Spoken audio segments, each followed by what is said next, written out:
Hello dear student. In this video, we are going to learn last point from your chapter, that is protecting data, software and hardware.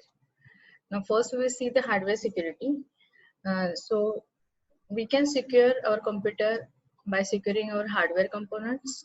Also we have to secure our data, that is the information, and the software that we have installed on our computer. Now hardware security, it is also one of the important point, and we have to handle the hardware very carefully and securely. Now, which are the different ways that we can handle it securely? One, that we can lock up the server room. So every organization, every software company will be having one server room. This server room containing different servers and switches, networking components to transfer the data within an organization. So all these server racks and servers, it should be stored in the one room, and it should be in the lockup. Set up surveillance within that room. So CCTV cameras should be on, and it should be set up for that organization, at least for the server rooms, so that we can recognize who has access in the server room. Then the same, that we have to keep the devices that we know it can be attacked. Such devices we should keep in the locked room, and we have to keep the intruders, hackers away from opening the case. Many of the laptops are provided with some keys to open that laptop, hardware keys. So we can use such kind of hardware security by locking devices as well as locking rooms. Another thing, we can disable the drives. Now we are having the different drives. For example, for your personal laptop also, you are having USB drives. So through the management, computer management, you can set that device as a disable. So that is a disable the drive. So if anyone try to attach the pen drive or external hard drive, then it will not be get access to that particular computer system. Then site security, same, that your organization should be having some CCTV cameras. Physical security, just like watchman, it should have a windows door that should be unlocked. And in this way, we can provide a site security to your organization. Even for those who are entering, they should have the card access, and then only they can enter into the premises. So such type of mechanism we can inbuild for the hardware security. Laptop security, just that we can keep the laptop lock and safe, in a safe room. Then these are the different ways that we can lock up the hardware devices. Another thing is that every day, whatever the transactions or data base created by the users on the server, that should be kept backup with the help of the secure backup mechanism. There are so many softwares are available, and with that we should have a secondary hard disk, and on that secondary hard disk we can store that data. Next one, power supply backup.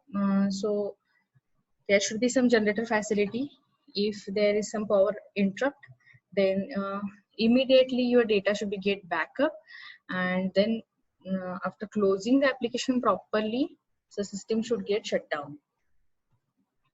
So these are the hardware security components. Another one, hardware security module.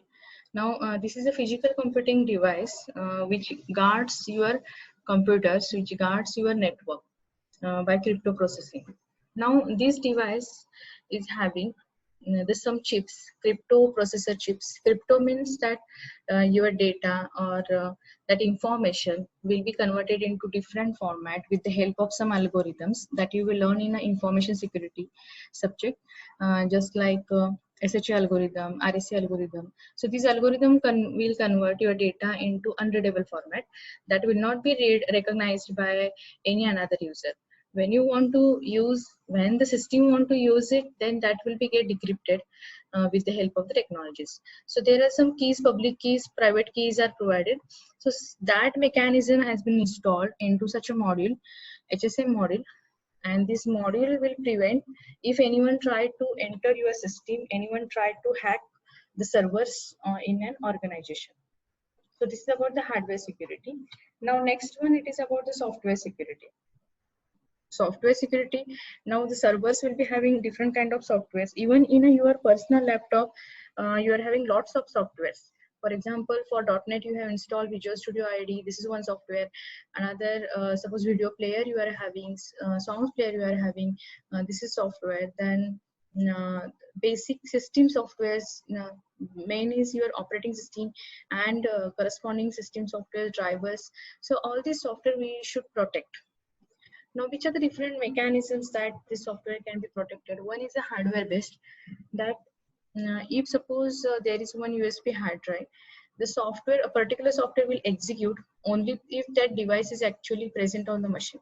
If the device is not present, that hardware device, then your software will not be get executed. So that can be a condition for the software protection based on the hardware. But that could be a limitation that every time we have to carry that hardware to run that software. Second thing is that serial key generation.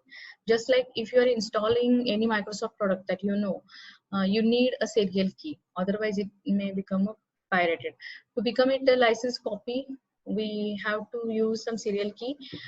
We have to purchase that serial key and then just put that serial key, and then your installation will be get complete, or it is a license copy of installation.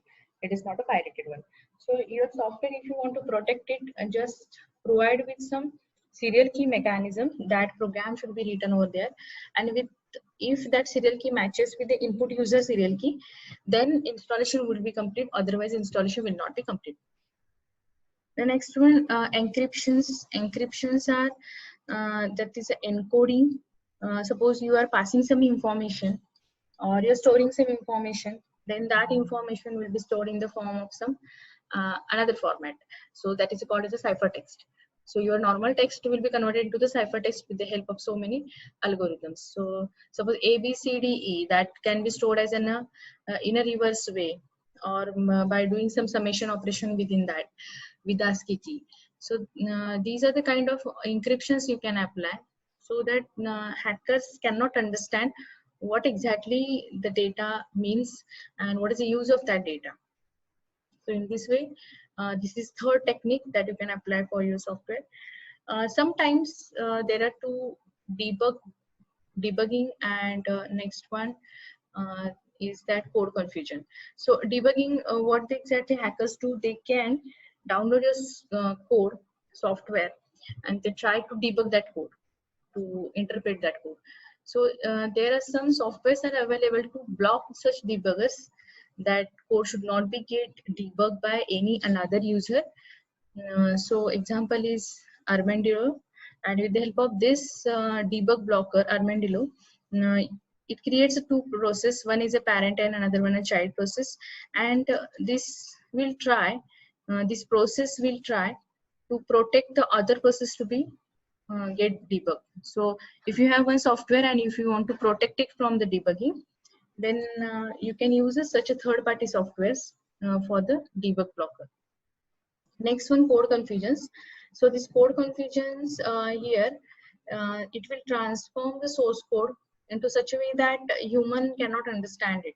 So if I want to study any source code which is not available openly, which is not open source.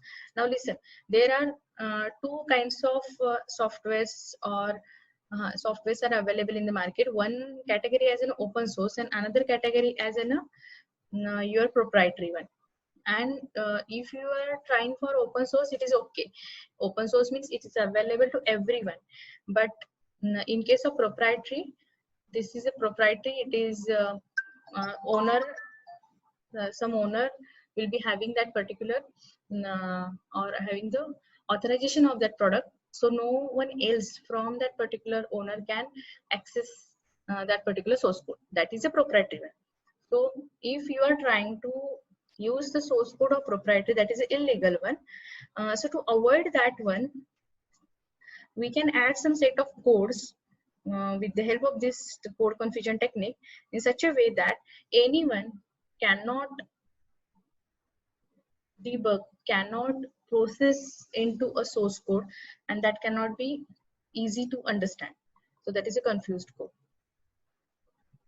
Now this is about software security that just we have learned.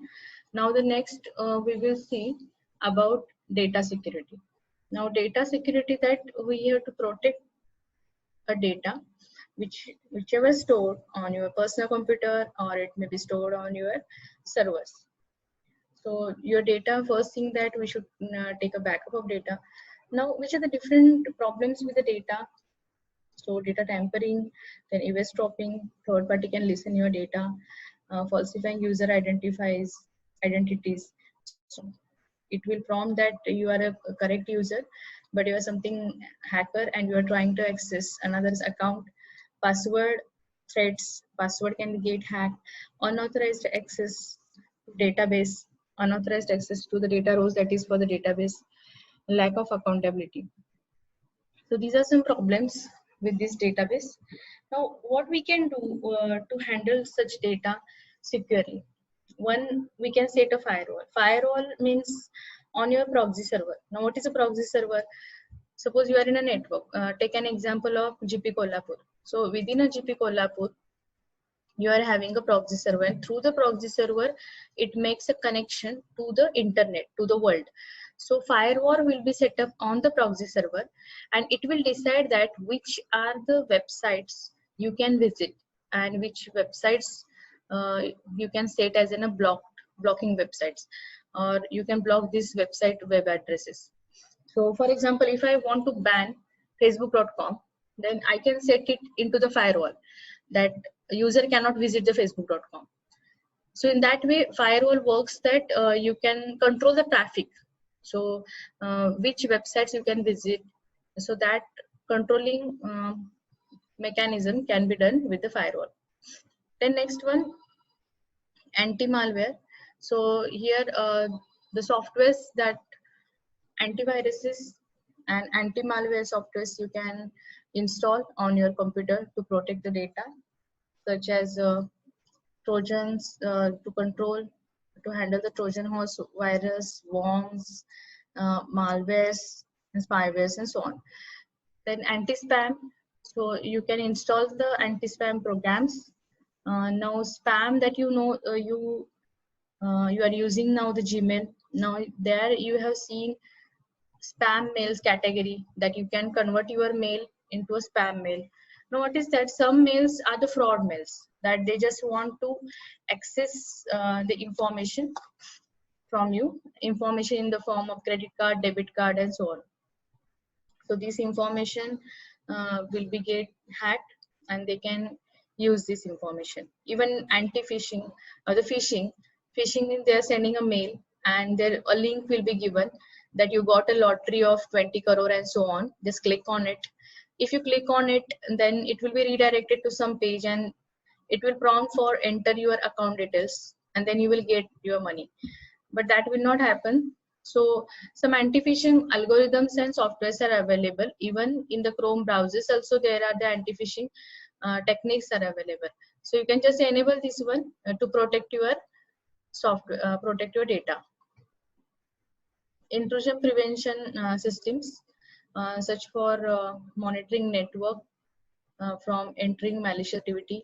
Network access control, this is a protocol you can install to enter a threat, enter from network through the network. So in this way you can protect your data with a different set of antiviruses, anti-spam technique, anti-phishing technique, even controlling to the network. Also, another way that how to ensure a data protection, encryption technique that we have seen for the software. So in the software, you can use the encryption, as well as for storing your data safely on hard disk, you can use the encryption technique. Then you can disable the auto-run functionality. Sometimes what happens when you start your computer, then automatically some softwares get run at the backend. To avoid the situation, you can disable it, this auto run functionality